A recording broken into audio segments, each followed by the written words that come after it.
The Honorable, the Vice President.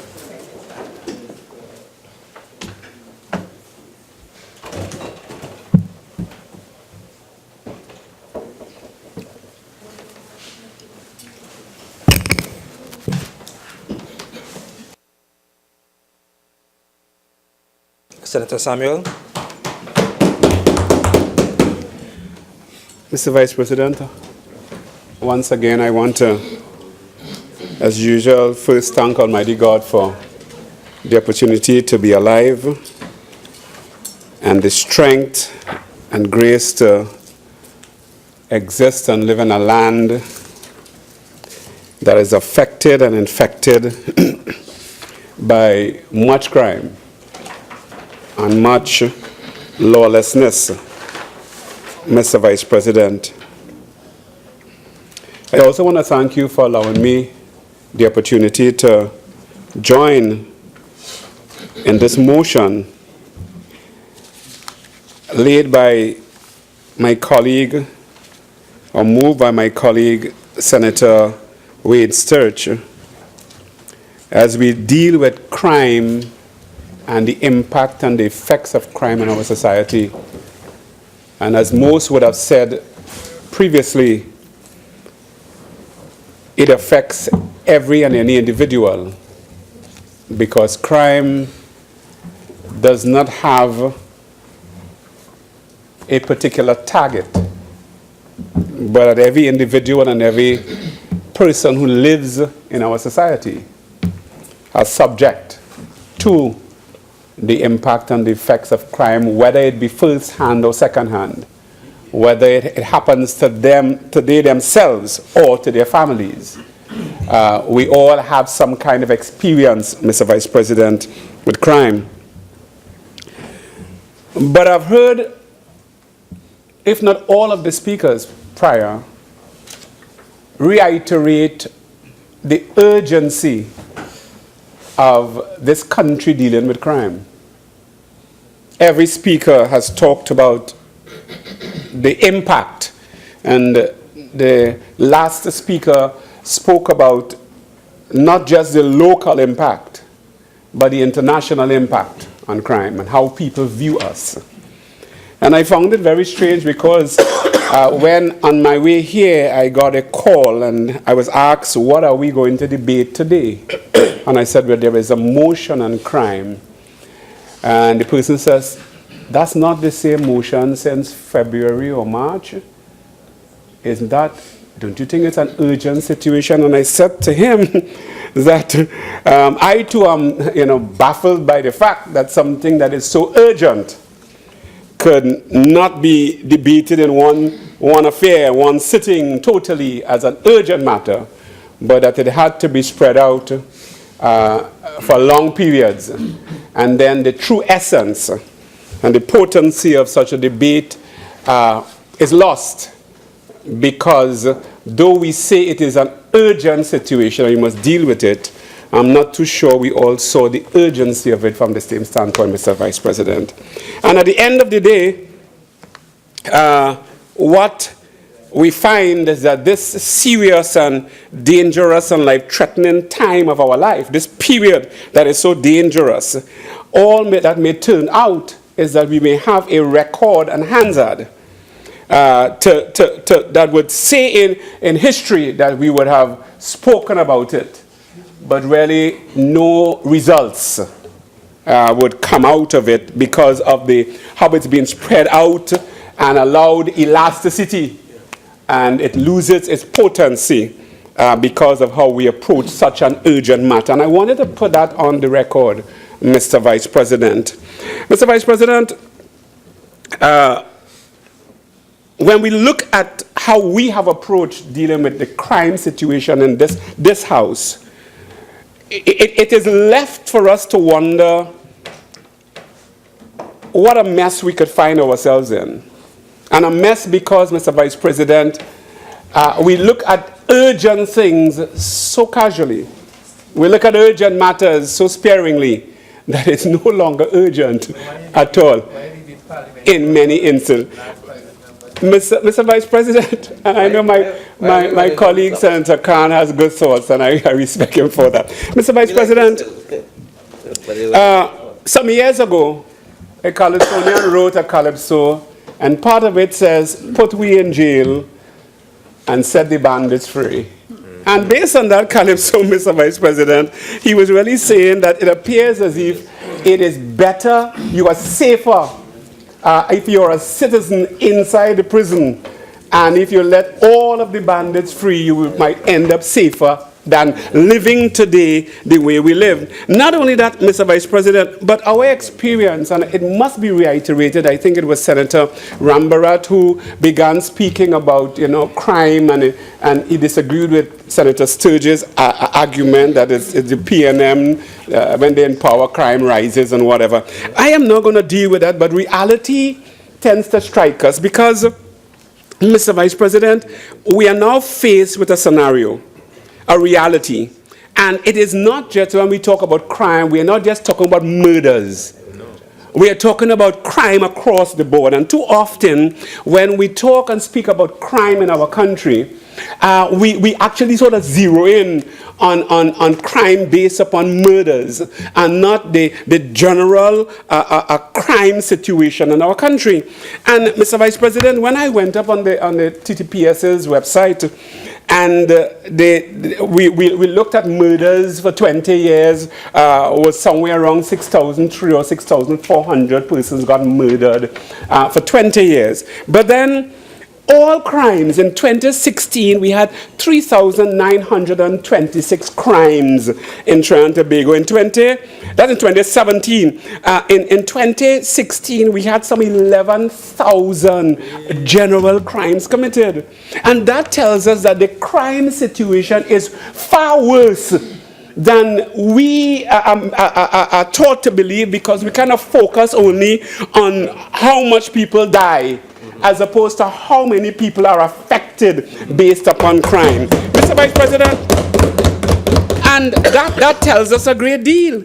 As a matter of fact, Mr. Vice President, when you think about it, a simple thing like the larceny of motor vehicles. In 2015, 2016, 2017, and so far there are 1,709 vehicles stolen, reported stolen in Trinidad and Tobago.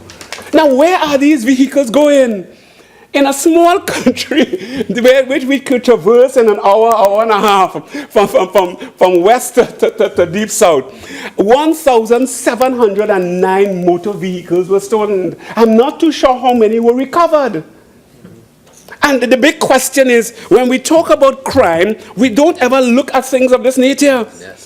And there are a lot of CCTVs. As a matter of fact, it was the Minister of Labor and then before that, Senator Ramkisoon, who talked about how, we have to be behind bars in our own houses and cameras. And then she says she has to have 2 pit bulls and stuff like that. No, I'm going to talk about that. But and that says that when we talk about freedom, Mr. Vice President, and the idea was that it is the responsibility of government to protect the freedom of people. And if people are living in fear, it is not the people's responsibility, because if the people's responsibility is to alleviate their fears, they can retaliate and then it can get worse. So it is the government's responsibility to protect the freedom of people, the freedom of life to life, the freedom. It is the government's responsibility. It is not just talking about murders and crime. It's talking about freedom is at stake. Freedom. And people are elected to protect the freedom and the rights of people, Mr. Vice President. As a matter of fact, Mr. Vice President, one year a calypsonian, and if I read the calypso, it would appear as if it's a calypso that is written for now. It was written by the deceased Penguin, where he says, "We living in jail." And this is to reiterate, and his lyrics are so modern. It's a shame everybody talking about freedom. but it's like everybody blind. If you think we living in freedom, then the freedom is only in your mind. And then he says, everywhere I look, criminals and crooks terrorize as they run amok, while poor you and me, behind lock and key, moving wrong like if we in shock. Those lyrics are very pertinent, Mr. Vice President. And there was another aspect of his song that says, costume jewelry is the fashion, because criminals get so bold. I mean, when you think about it, they will choke you without compassion and take away your silver and gold. You understand? But to avoid lash, always have some cash, because when they commit their crime, they don't get enough. It's chop, kick, and cuff for making big men waste their time. And it tells you, Mr. Vice President, that the songs really talks about reality, because there were so many people that are burglarized and robbed. And when criminals don't get enough, they suffer physical abuse, and they are totally beaten and destroyed because of the mentality of mind. And Mr. Vice President, so crime is not just something people do, it's a spirit. It's a spirit of absolute disobedience. It's a spirit that says that I will not abide by law. It's a spirit that says, to hell with everybody, I alone must survive.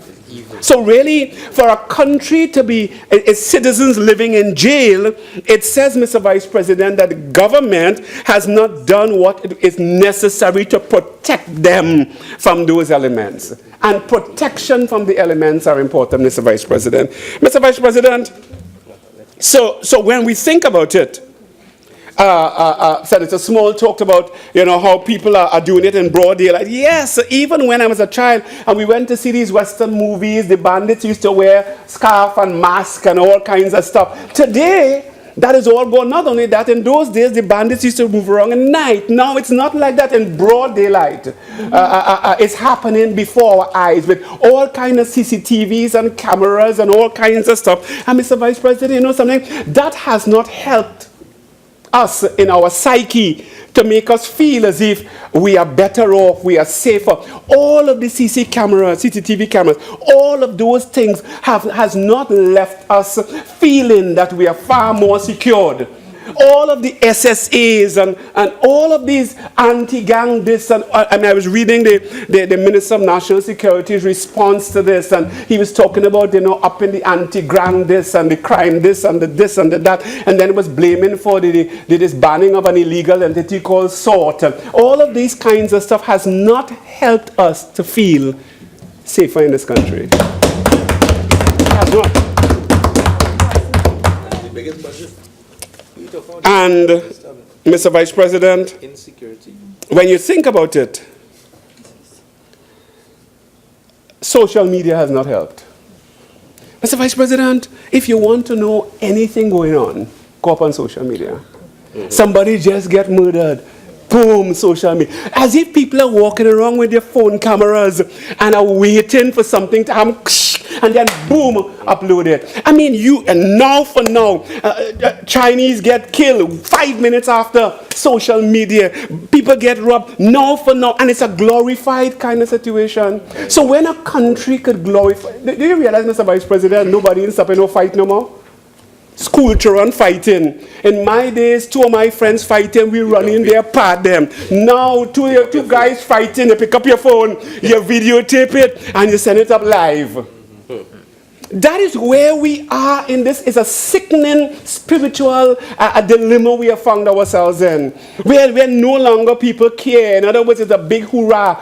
People are fighting and people are applauding them. And it's a big scene now. And then we're talking about, wanting to deal with crime. It tells us what is going on, Mr. Vice President. And I remember, when the minister was dealing with the entire motion by Senator Sturge, he talked about, at that time, it was a situation, there was a situation taking place in Enterprise. And then he started to talk about long-range vessels and OPVs, as if OPVs will float into enterprise and stop the thing that's going on in enterprise. I mean, relevant matters. And so the OPVs would leave and go down Central and then sail through enterprise where all those guys are. That would help and that kind of situation. Listen to this, because it's a spirit and it's an attitude. And in the midst of that attitude, Mr. Vice President, up on social media with some 2,500 hits within an hour, Mr. Vice President, listen to these lyrics by the same youth in enterprise, same youth who had been experiencing killings and stuff like that, and all kinds of bacchanal and police and meetings. Really? And the police down in enterprise, in one of the housing developments down in what they call it, Lions Gate, and big sandbags and blocking all the doors. That is what's going on down there, you know. It's not a normal police situation down there. What is happening down there is where they occupied in one of the national housing buildings. They have barricaded it with sandbags in front of all the doors and windows. It's like down, you know, military camps like Beirut. And that's what's going on down there. The average citizen doesn't realize what's going on down there. They feel, well, police just set up shop in a little building and stuff. No, it's war. And police have barricaded themselves behind sandbags. And that is what's taking place. But the citizens don't know. But hear the lyrics. Hear the lyrics, and I pay attention to these things because it tells you the psyche, what's going on inside, the inner disposition of human beings. Hear the lyrics of a youth living inside there, facing all of that every day. 1 shot, 2 shot, 3 shot, 4. Heart stop, brain split, brains upon the floor. 5 shots, 6 shots, 7 shot, 8. Crisis drive-by, shoot up the place. 9 shot, 10 shot, 11. That's in the midst of it, you know. 11 shot, 12. You diss my crew and you murder yourself. Listen to this. And if your friends them want to defend, man, we load up the clip all over again. Listen to that.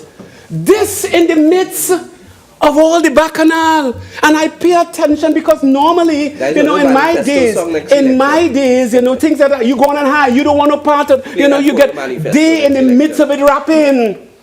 Day in the midst of it, talking about people's brains on the floor. And part of the thing was a man, you know, people get amnesia immediately as they see things. Mr. President, Mr. Vice President, this is more dangerous than we talk about it here. And for something that is as dangerous to take 4 months, 5 months in private motions there, and it couldn't be brought as urgent matters and stuff. It tells us how we look at things here, you know. Mr. Vice President, we really have to look at this thing. Mr. Vice President, countries with the highest crime rate. 2017 listed the Gazette Review. 10 countries. First one, listen to how we are rated. First one, Mr. Vice President, Venezuela. Right there. Second one, South Sudan. Third, Honduras. Fourth, Nigeria. We going ahead, huh? You know where we are rated? I think I missed out 1 or 2. Yeah, I missed out. Sorry, Mr. Vice President. Third, South Africa. Fourth, Papua New Guinea. Watch me. Fifth, Honduras. Sixth, Nigeria. Seventh, the land of Calypso. Trinidad and Tobago. Right after that is El Salvador. Look who we rated with. Then Brazil. And then Kenya. We are ranking. we rank, Mr. Vice President, the 10 countries with the highest crime rate. We are ranking. And it tells us a great deal. And Mr. Vice President, I mean, they give us a nice little write-up. I mean, they talk about the late Koto driving. A little write-up, you know. Bodin. Oh my goodness. You know, and then they had to kind of deal with it as from the standpoint murder rate 30 per 100,000. You know, so they tell you a little thing about what's going on in Trinidad. Mr. Vice President, that's a serious matter, you know. That is serious matter. That demands beyond this motion for us to seriously debate. That is serious matter that should not have been left up to a private member's emotion, which is limited in capacity. That demands more. That demands urgent attention. Urgent and definite. The government should have bring this. So, Mr. Vice President, when you think about it, we have violence across the board. Because when you think about statistics of crime, it also involves, where did I have that figure? Mr. Vice President, if you see the statistics for shootings and woundings, and each of those shootings and woundings could have been a murder. And those are in the thousands. Oh, yeah, look, in 2015, shootings, besides the 400 and something murders, shootings and woundings were 600. Each of those could have been a murder. Okay? In 2016, besides the high crime rate, you had 522 shootings and woundings, serious stuff that it was reported to the station. This is not casual stuff. This is serious stuff that involved the police. And then in 2017 so far, besides the 250 murders from January to now, I think we're about 250, we have had 206 shootings and woundings. So it tells you that the entire crime situation is far more dangerous and far more than we feel it is. So we will say, well, there's only 250 murders. What about those people that have been shot but didn't die? What about those people that have been wounded but didn't die and could have died? You know what would have happened, Mr. Vice President, if these people had died? This place would have been an absolute chaos.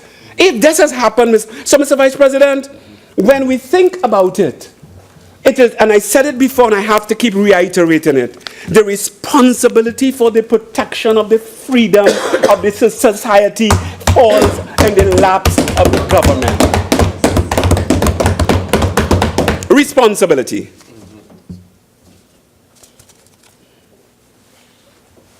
And if that responsibility is not held up to, then something is seriously wrong.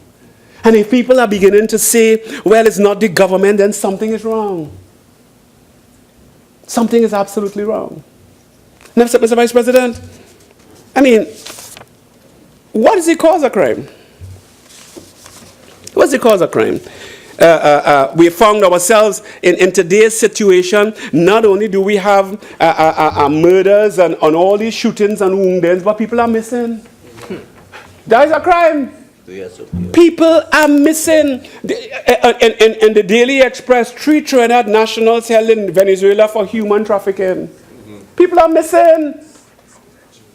Every time you see you drive past these streets on billboards, help us find this child, help us find this youth, help us find this girl. Have you seen it? Yeah.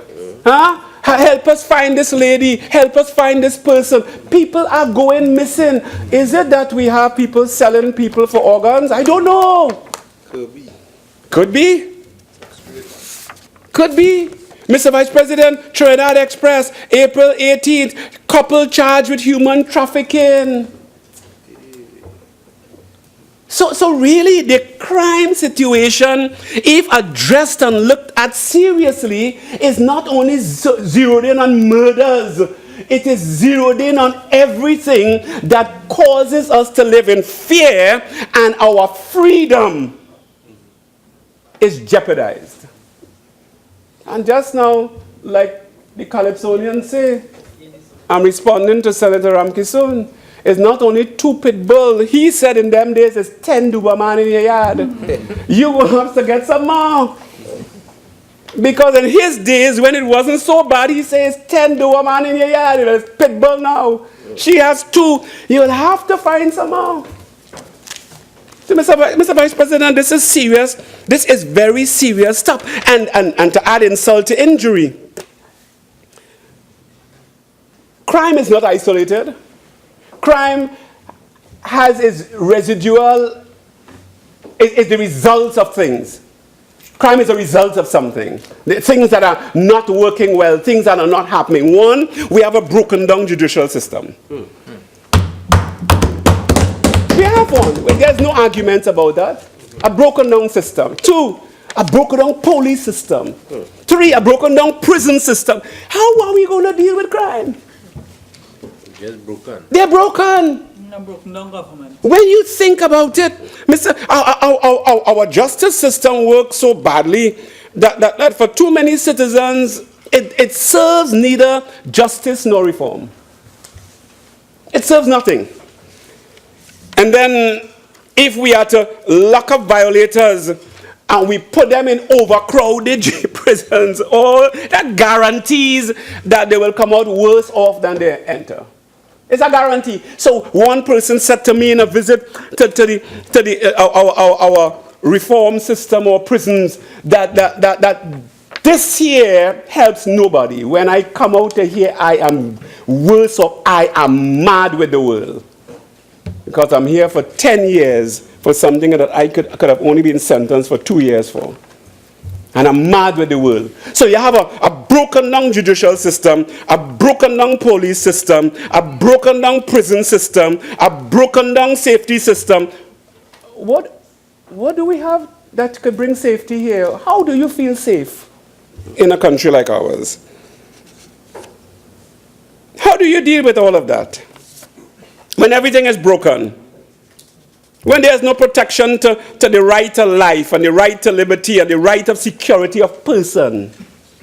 That is what the Constitution says. That is what the enshrined rights are. Right to life, right to liberty, right to security of person. Government guarantee that. And that's a guarantee for any government that takes over the country. I don't want to hear about past. I want to deal with present. It's time for us to live in the present. If I bought a house from Senator Mark, if the house was run down, it's not my problem. I must fix it now. Because I live in it now. I can't be grumbling over what Senator Mark did in the house. I must fix it now because I have to live in it. Don't look in the rearview mirror. So, things are not just worse, but as one writer said, it's worser. It's worser. And it's as if we have jumped from the proverbial frying pan into the fire, Mr. Vice President. But because we are afraid to institute what is already there or apply what is already there, we find ourselves in difficulty. Mr. Vice President, I am an individual, like Senator Ramkisoon, that believe in the system that says, if a man sheds man's blood, Genesis chapter 9 and verse 6, so shall his blood be shed by men. But Jesus. Not only that, but that, and that's creation law. There are different aspects of law. There's creation law, there's Mosaic law, the other types of law. Creation law supersedes every other law. And that's why murder found itself in the Mosaic law, because it was in creation law, Genesis chapter 9. And the Bible is very clear that when the person murders somebody, they are interfering with the image of God, because man was created in the image of God. I want you to understand this. So you're not just interfering with the man, you're interfering with the Creator. Say that again. Genesis chapter 9 and verse 6. It's important for us to see it from that perspective. And that's why it's found itself in subsequent laws in the Old Testament, because they understood the ramifications of murder. So it came across as a direct law under another covenant, but because it was there as a creation law. And then, Mr. Vice President, it was very clear that the principles are there, because sentence against an evil work is not executed speedily. Therefore, the heart of the sons of men is fully set in them to do evil. I want to read that again. Because sentence against an evil work is not executed speedily, therefore the heart of the sons of men is fully set in them to do evil. That is very clear. And because we have deviated from certain principles and lifestyles that we were accustomed to since we were small, we have found ourselves in this situation. So our justice system fails to work. And now we have done this in the past, and I don't want to mention it, but we are coming up with all kinds of legislation to kind of cover up the flaws in the system. And it's just not working, Mr. Vice President. And not only that, but we have in the situation of people's bodies being found and people being, then there's always the idea of the police says that the cause of death is inconclusive.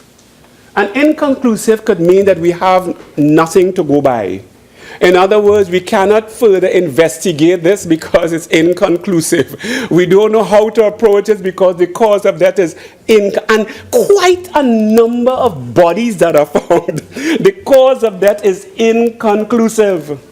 So the police has nothing to go by. Besides all the detection rates being so low, the police further has nothing to go by. And as a result of that, a lot of those inconclusive deaths, Senator Solomon, could have been murders. So they have nothing to, so then it's worse off than we think. It is worse off than we think, Mr. Vice President. Deception. And it's a deception because what we're dealing with is just figures and numbers, but we're not hearing about how many of those deaths were inconclusive, how many of those deaths they couldn't find the cause, but the person just died under circumstances is masked. Dangerous times, Mr. Vice President, we're living in.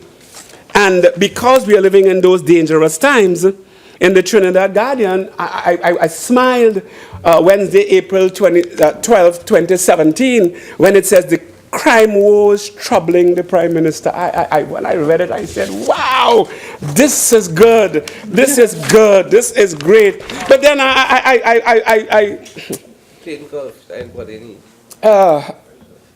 he said the decision is stuck somewhere between the director, and they were asking him questions on CNC3, the Morning Brew. And it says in the papers and in the newspaper that he said that they had established the Security Services Agency as a more well-organized information gathering unit to help the police. Has it helped? What has been done since the SSA, and we fight here and argue over the SSA? Are things better, Mr. Vice President? Absolutely not. He said it's a more well-organized one. Is it better? Are police more organized? Is information coming better? Absolutely not. But he said having information does not mean that information will be used in the best way. In other words, immediately after saying that we have established the SSA to have well-organized information gathering to help the police, he further went to say that don't mean information is going to be used in the best way. But the PM admitted that corruption in the police service was the issue. Wow. The Prime Minister. The Prime Minister.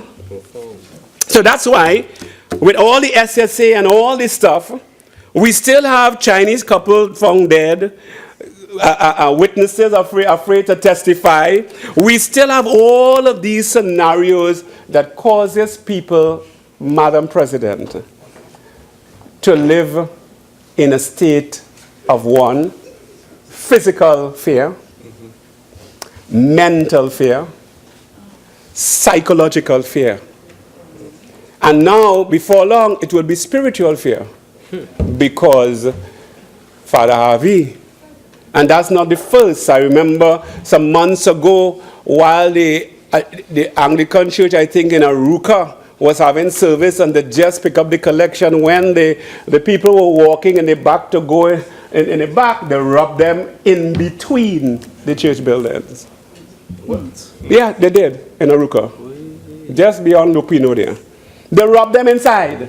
So really, not even, and that's why I say maybe just now, it's a spiritual situation.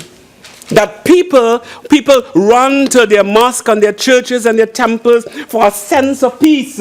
And inside of those places, just now it may have no peace. Because the news headlines was, it's time to rob God. That's what the news headlines was in the papers. It's time to rob God. Madam President, so today we are here, some 4 months since this motion was moved by Senator Sturge. And though Senator Sturge, in my mind, expected to get some traction nationally from the standpoint of this is an urgent matter, this is important, because this thing has been given an elastic lifespan where it's stretched across the board. Much obliged. An elastic lifespan, the potency of this is lost. It will just go down that we debated this on a motion. The Hansard record will tell who spoke, but the end result will not make Trinidad and Tobago safer. It will not make people far more peaceful in their minds. People will not be afraid anymore. It no longer makes the citizen feel that their rights and their freedoms are unprotected in this country. Madam President, I thank you.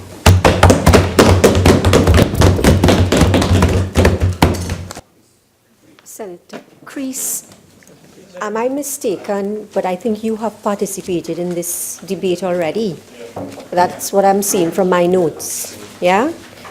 On the 28th of March, okay? No, Senator Henry. All right. Yeah. Thank you, Madam President, for clarifying that situation and allowed me to speak on this motion at a fairly late stage in the game. This motion has been around for a while, and I want to thank Senator Samuels for making the point that we have a crime problem in the country, as though all of us and the whole national population didn't know that. Apart from that, I don't think he contributed significantly to our understanding or appreciation of any of this serious problem, you know. But before I do address some of the other issues raised by Senator Samuels and my own points, I want to start by going back to Senator Melissa Ramkisoon. I have to defend my turf on this case. You said that the honorable senator said that crime was a daily problem at the university, and I beg to differ. I work there, I'm there almost every day, and I have to speak out on behalf of the university. We do not have a serious crime problem on a daily basis at the university. Okay? Huh? No. Please. I mean, it's all well and good to make your point that there has been crime even on the campus, but to say that the university is some den of criminal activity or so on is really an exaggeration. And I find it a bit disingenuous. Yes. Honourable members, could we please allow Senator Henry his time to make his contribution? Senator Henry, continue. Yes, I'm not sure what was that disturbance about, but the point is that we do not have a serious daily crime situation at the university. I am quite aware of what is going on there, and I think it is not proper for the national community to have gone away with the impression that that is the case at the university. It's clearly not so, and we are not saying that there's no crime in and around the institution, but that exaggeration could not go unchallenged. Okay? Now, I want to deal with some of the issues raised by Senator Samuels, first of all, in the sense that we are facing a well-known problem, which he went great at great lengths to point out to. And one of the things I've heard him imply with his biblical quotes was this whole issue of taking one life, and therefore your life should be taken in return. But I want to remind the country about something that happened in 1999. And I was at a retreat with the faculty at the University of the West Indies. At the time, the execution of the Dole Chedi gang, it was 1999, I believe, right? And many people thought that this was somehow going to bring permanent relief to our crime situation, because it was a demonstration of the power of the state to take lives.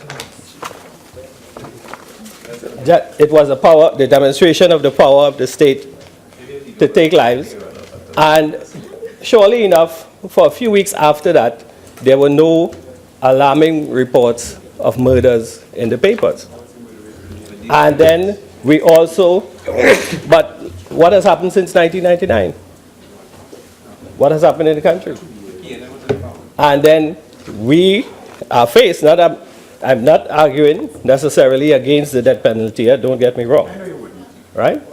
But I'm just saying that based on our own experience, when you think you have the answer to solve the crime problem, to bring everything under control, generally, you may not. And that is the problem. We end up in situations thinking that this is going to be the panacea for this problem. And then, look at what happened. So it's not a simple thing that we're dealing with. And when Senator Samuels talked about the broken down judiciary, the broken down this, the broken down that, well, all of that happened. All of that happened only last week or last month. What about all the lack of implementation that took place in the previous 5 years before that?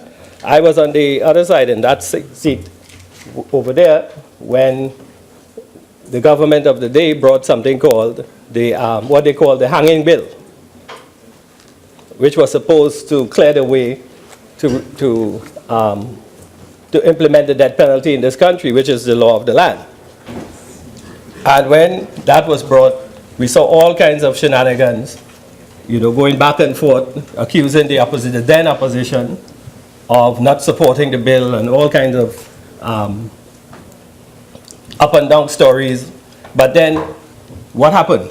The bill never went anywhere. And that government had the requisite majority to push the bill through.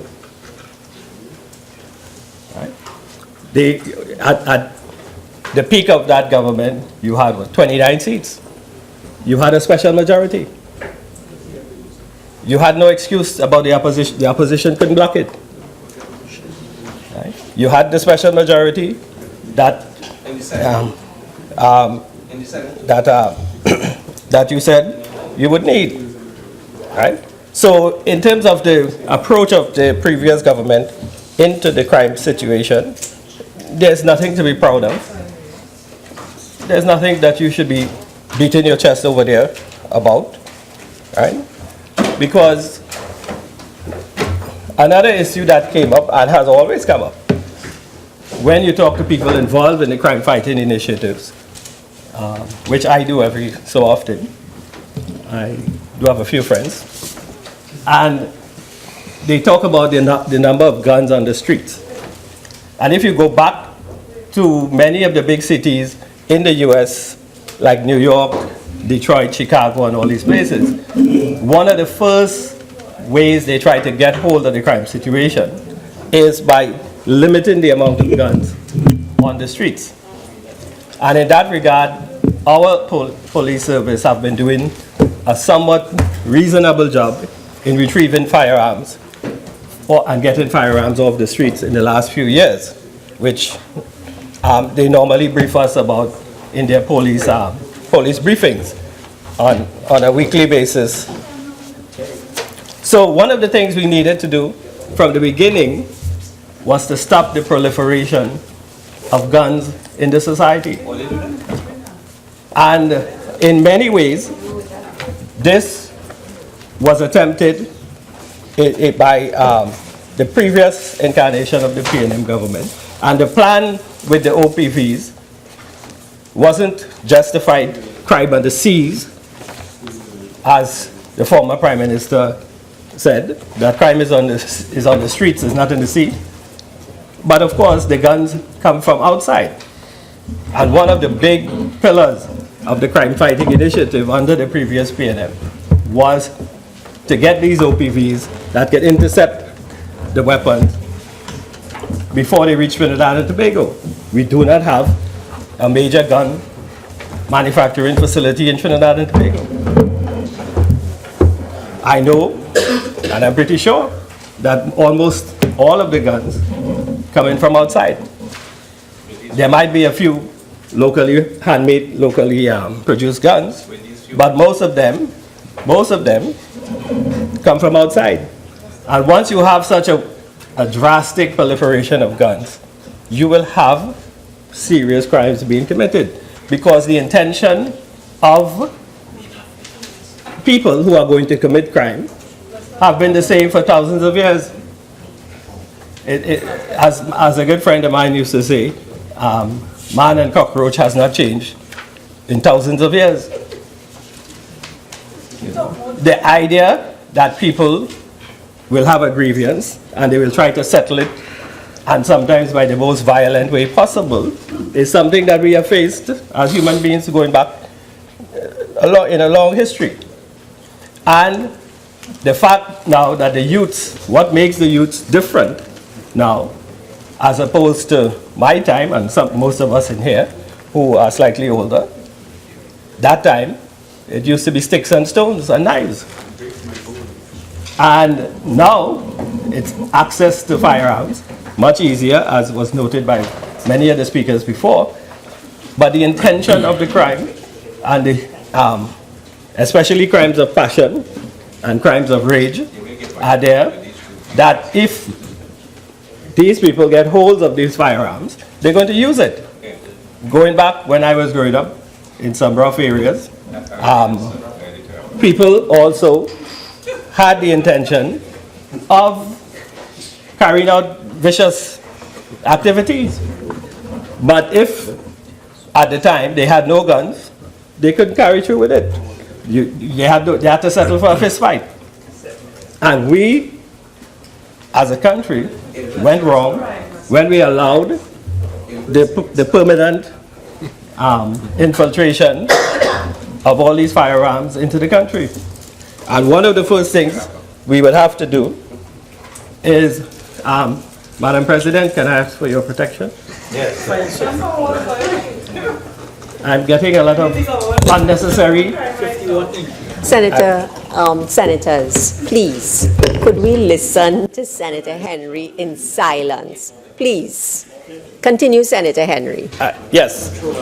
Yes, I'm getting a lot of verbiage, chatter, and unnecessary noise.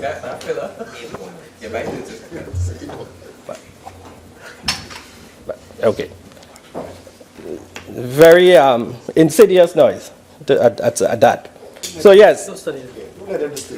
So we had the proliferation of guns in this country going back perhaps about 15, 20 years now in a large scale. We recognize the problem, and therefore we need to beef up our security in our external borders to stop this from happening. And that would be the first step. And perhaps what we can also work on is the notion of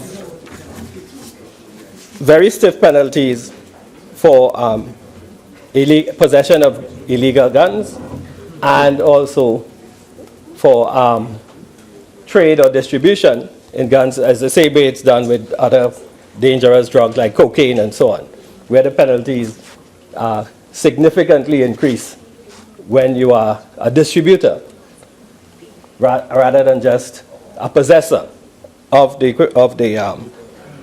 gun.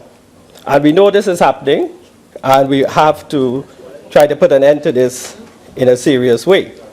Now, at a broader level, the rise in crime rate that we are experiencing in Trinidad and Tobago, as Senator Small had alerted us to, is something that is not totally unique, of course, to Trinidad and Tobago. We see a lot of crime, rise in crime in many countries, especially throughout Latin America and the Caribbean. And right next door, we have the problem of Venezuela and the social disintegration of that society that is taking place right before our very eyes. And we see that it is very difficult to escape some kind of neighborhood effect of that phenomenon going on there because of how serious the matter is tending to be. And of course, all of us know that there's a large infiltration, or at least, maybe that might be too harsh a word, but at least a large cross-border flow of Venezuelans into Trinidad and Tobago in recent years. And that in itself could cause us serious difficulty. And I think a lot of us do not appreciate fully. Because you hear the reports of guns being brought into the country through our southern borders in exchange for goods and services that the Venezuelans require. You know, basic goods and services, toilet paper, food, clothing, anything. People would be willing to trade guns to get the basic foodstuffs that they need. And that is why we have to keep a close eye on the situation in Venezuela, as it could be affecting us drastically already, and from all indications, it's going to get worse in terms of the generation in that country and the potential spillover effects into Trinidad and Tobago. And of course, the sheer numbers of Venezuela being a much larger population and landmass, just a little trickle across could make a tremendous difference in our situation here. Just a small flow.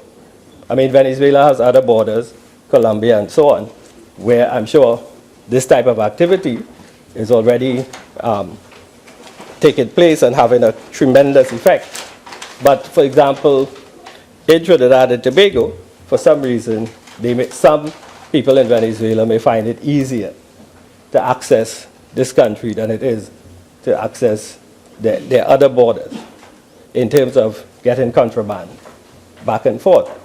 So we have to be seriously monitoring that situation. And then again, it comes back to the question of, with proper OPVs, we would have been able to do that. And yes. No, seriously. With the proper operational OPVs, that task would have been made a lot easier to intercept vessels coming across the seas from Venezuela. And we could have had them stationed out there, especially at a critical time like this. Because we have to know. Come on, man. Yeah. Yeah. So we don't need the opposition to preach to us on crime. You had your chance and you failed miserably.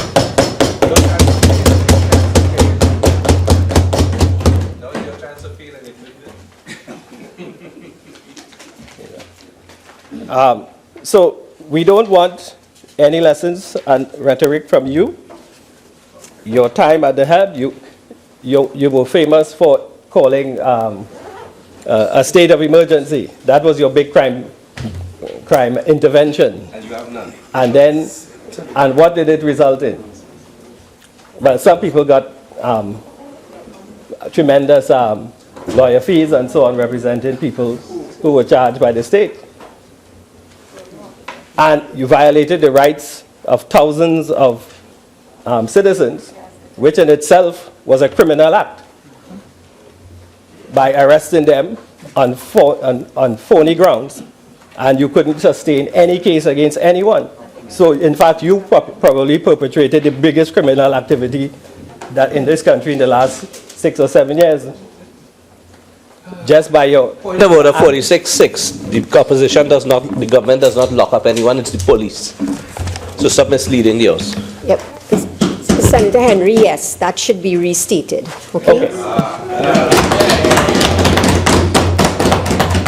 No problem. It is the government policy that led to of implementing a state of emergency. Madam President, I beg to move that the Senate do now adjourn to Thursday, 29th of June, 2017 at 2:30 p.m. During that sitting, we will commence the committee stage on a bill entitled An Act to Establish a System of Plea Discussions and Plea Agreements and for Matters Incidental thereto. And on conclusion of that, we hope to begin the debate on a bill entitled An Act to Amend the Bail Act, Chapter 460. Honourable Senators, before I put the question on the adjournment, leave has been granted for a matter to be raised on the motion for the adjournment of the Senate. Senator Mark. Thank you very much, Madam President. Madam President, after some 182 years of emancipation from slavery and some 55 years of political independence, the workers of the Royal Bank of Canada are living and working in modern slavery on these new plantations established by Royal Bank of Canada. Madam President, collective bargaining is under attack at the RBC, and so too is trade union rights under assault. Madam President, this is not the first time that big business, the employer class, have sought to deny workers their right to trade union representation. After going through the normal and legal process to gain trade union recognition by the RRBC, which is the Registration, Recognition and Certification Board, there are now 3 instances, Madam President, where big business have now taken the trade union and the recognition board to the courts, which is the High Court, querying their certificates of recognition. First to do it was the DSALCOT versus the OWTU. Second, it was the Airports Authority under the Minister of Works and Transport involving the Public Services Association. And now, Madam President, it is the RBC, Royal Bank of Canada, and the Banking, Insurance and General Workers Union. Madam President, this is unprecedented, that kind of assault that I've just outlined. Before the ISA was introduced into law back in the 60s, and to be followed by the IRA, trade unions and their workers had to strike to gain recognition.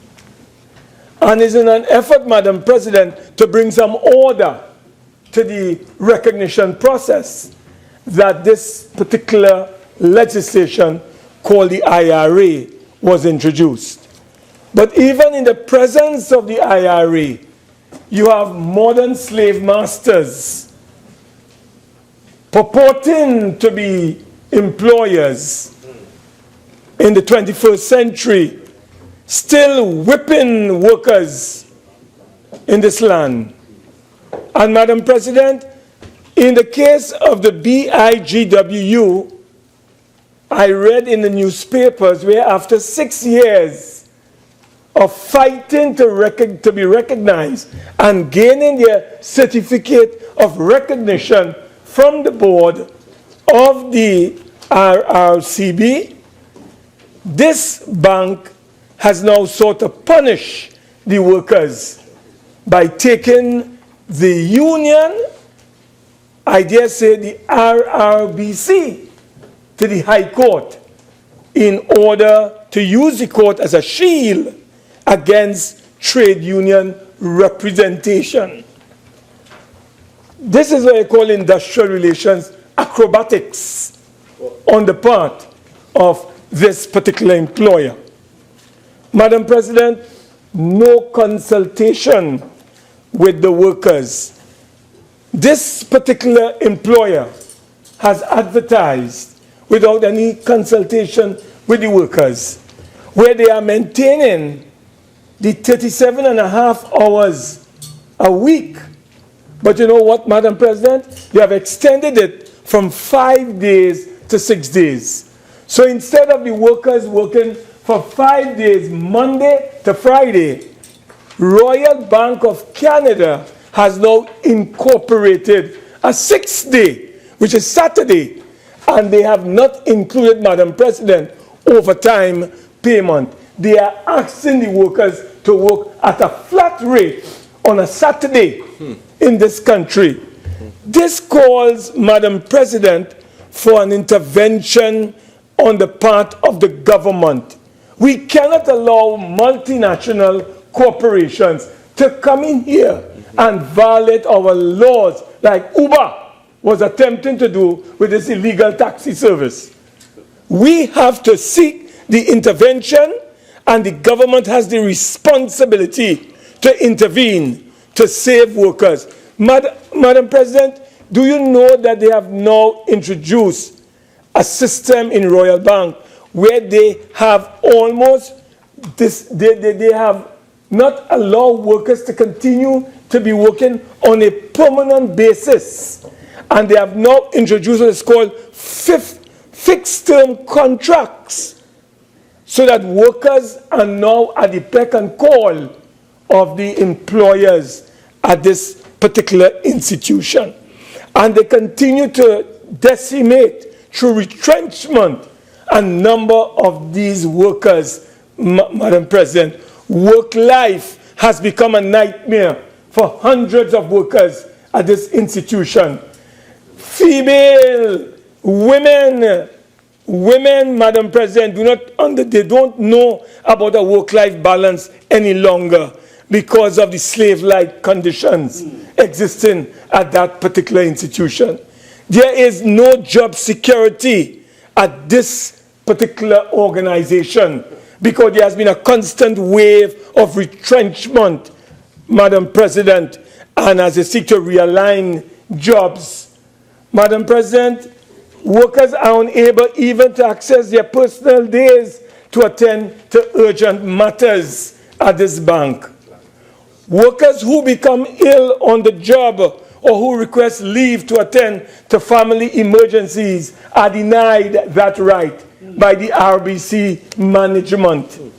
Madam President, pregnant women are being chastised for excessive absenteeism with regard to maternity leave and prenatal appointments. These things are occurring at the RBC right in our backyard, Madam President. Madam President, the time has come for the government to look into this matter. Madam President, what it would have taken 2 and 3 workers to do in terms of a normal job at that bank is now being given to 1 worker to do, Madam President. This cannot be right. Newly appointed workers are being asked to function independently, not having received full training. Madam President, the reality is that when you go to Royal Bank today, the lines are so long, the services are so poor. And the reason for it is because they have retrenched hundreds of workers. And they have 3 workers, they have 1 worker doing 3 persons' jobs. And they have now introduced Saturday work in this country. And they are not paying overtime. This is not fair, Madam President. We in this parliament have to come to the rescue of these workers. And I call on the Honorable Minister of Labour, the Honorable Jennifer Baptiste Primus, to intervene in this matter. Because, Madam President, you know, people can only take so much and no more. And if you continue to exploit and oppress and abuse workers as is being done at the RBC, there is going to be an explosion at that bank, and the consequences are going to be dire. I am calling on the government of Trinidad and Tobago through the Minister of Labour to do some intervention in that institution and to stop this this bleeding that is taking place at that institution. And Madam President, as I wrap up, Madam President, we have to get the government involved in this denial of trade union representation by the exploitation by employers to deny them that right. I thank you very much, Madam President. Minister of Labour and Small Enterprise.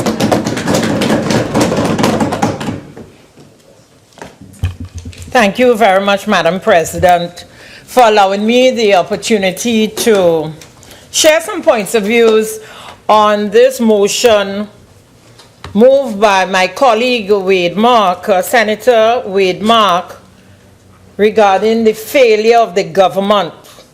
Let me repeat that, Madam President, because it's very important. The failure of the government to protect the rights of RBC employees to free collective bargaining and trade union representation. Now, while I sat here and I digested the very passionate presentation by my colleague, and I could share the concern that he's expressing, the manner in which this matter is brought before the House, Madam President, is one for serious concern. Because my senatorial colleague is blaming the government for the lack of a collective bargaining process. And I would want to disabuse not only his experienced mind, but the inexperienced minds of the rest of the population. Firstly, Madam President, my senatorial colleague is very much aware. He's calling for my intervention. He very well knows that the intervention of the Minister of Labour is set down in law. What the Minister of Labour can intervene in and what the Minister of Labour cannot intervene in. So I don't know why you are making such a call when you know very well the law does not give me any authority to intervene in this situation. But Madam President, this motion concerns, as I said earlier, the alleged failure of the government of Trinidad and Tobago to protect the rights of the RBC workers to free collective bargaining. Madam President, I would beg your forgiveness and also this House. I would be just as passionate as my senatorial colleague, perhaps because of our similar background. But, Madam President, I have fought for over 3 decades in this country to protect the rights of workers and also to improve their quality of living, their standard of living. Let me just point out a few facts, Madam President. The rights of freedom of association and free collective bargaining are considered as fundamental rights at work. These fundamental rights are globally recognized. The International Labour Organization, popularly called the ILO, has adopted 2 core or fundamental conventions, namely freedom of association and protection of the right to organize convention. Convention number 87, and the Right to Organize and Collective Bargaining Convention of 1949, which is number 98, which this country ratified in the first year of joining the ILO in 1963. Madam President, our own Constitution provides that all citizens should enjoy fundamental human rights and freedoms, including the right of freedom of association and assembly. Moreover, Madam President, the Industrial Relations Act, Chapter 8801 of 1972, as amended, recognizes and protects workers' rights of freedom of association and collective bargaining.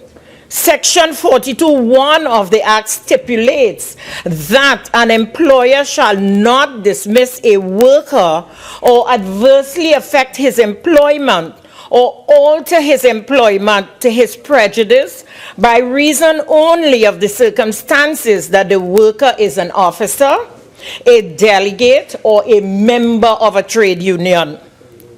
Madam President, Section 42(2) of the IRA also prohibits an employer to, and I quote, make the employment of a worker subject to the condition that he shall not join a trade union or shall relinquish trade union membership, close quotation.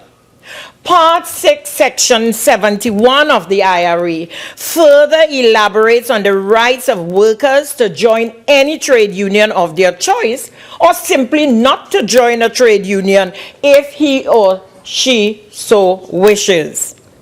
Madam President, the IRA also provides some mechanisms to ensure impartiality in the process of ensuring that the fundamental rights of freedom of association and collective bargaining are upheld.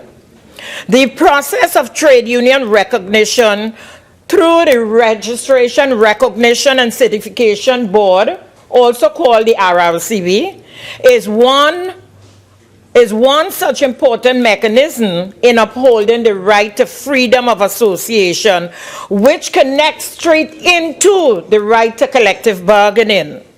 It is a process in which the government of Trinidad and Tobago does not get involved or manipulate. Madam President, I wish to repeat that. The process of trade union recognition through the Registration, Recognition and Certification Board, also known as the RRCB, is a process in which the government of Trinidad and Tobago does not get involved or manipulate.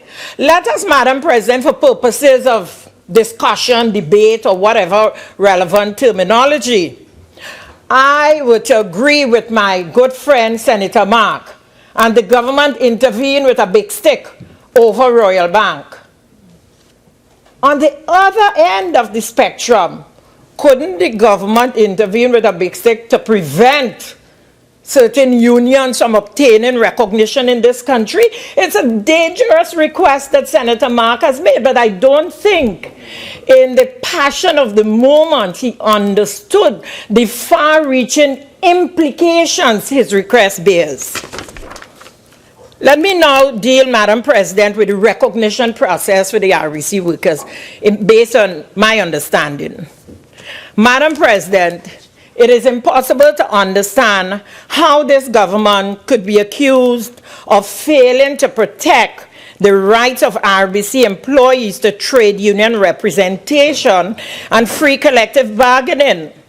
The Ministry of Labor, through its trade union division, plays an important role in the registration of unions, while the RRCB is responsible for the determination of recognition status of trade unions as recognized majority unions or otherwise. So the role of the Ministry of Labor, once an organization wants to register as a trade union and meets the criteria, there is a division called the Trade Union Division under the Ministry of Labor, which register those organizations and issues them a certificate of registration.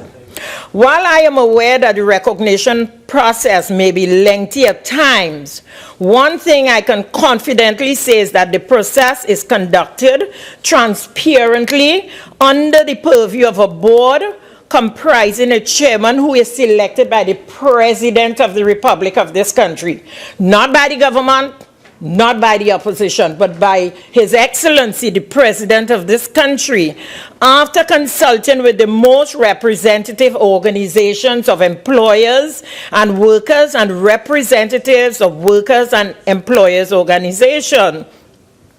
And Madam President, this government recognizes that the process of recognition indeed is too long a process, and we are working towards shortening that process.